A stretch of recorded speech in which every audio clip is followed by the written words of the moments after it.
পঞ্চম বাংলাদেশি হিসেবে বিশ্বের সর্বোচ্চ শৃঙ্গ মাউন্ট এভারেস্ট জয় করেছেন বাবর আলী। রোববার বাংলাদেশ সময় সকাল 8:30টায় এভারেস্টের চূড়ায় ওঠেন তিনি। বেস ক্যাম্প টিমের বরাতে এ তথ্য নিশ্চিত করেছেন অভিযানের প্রধান সমন্বয়ক ফরহান জামান। হিমালয়ের শীতিধার চূড়া জয়ের জন্য বাবর আলী রওনা দিয়েছিলেন 1 এপ্রিল।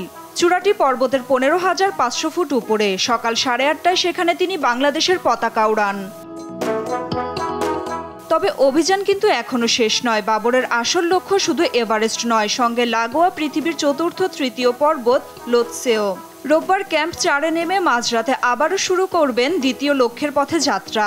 সব অনুকূলে থাকলে ভোরে পৌঁছে যাবেন এর চূড়ায়।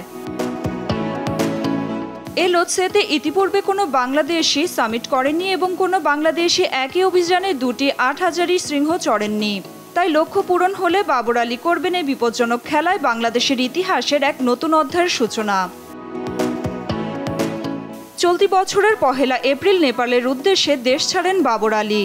পর্বত আরোহণের প্রয়োজনীয় অনুমতি ও নানা সরঞ্জাম কেনার কাজ শেষ করে নেপালের রাজধানী কাঠমান্ডু থেকে লুকরার উদ্দেশ্যে রওনা করেন তিনি।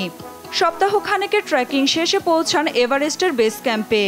মূল অভিযান শুরু হয় এখান থেকেই। পর্বতের চূড়ায় উঠতে সময় লাগে 2 মাসের মতো। চট্টগ্রাম মেডিকেল কলেজ থেকে MBBS পাশ করেছেন 33 বছর বয়সী বাবর আলী। এরপর শুরু করেছিলেন চিকিৎসা পেশা, তবে হিতু হননি। চাকরি ছেড়ে দেশ বিদেশে ঘোরার কর্মযজ্ঞ শুরু করেন তিনি। নাফিয়া ফারজানা, নিউজ ডেস্ক, দেশ টিভি।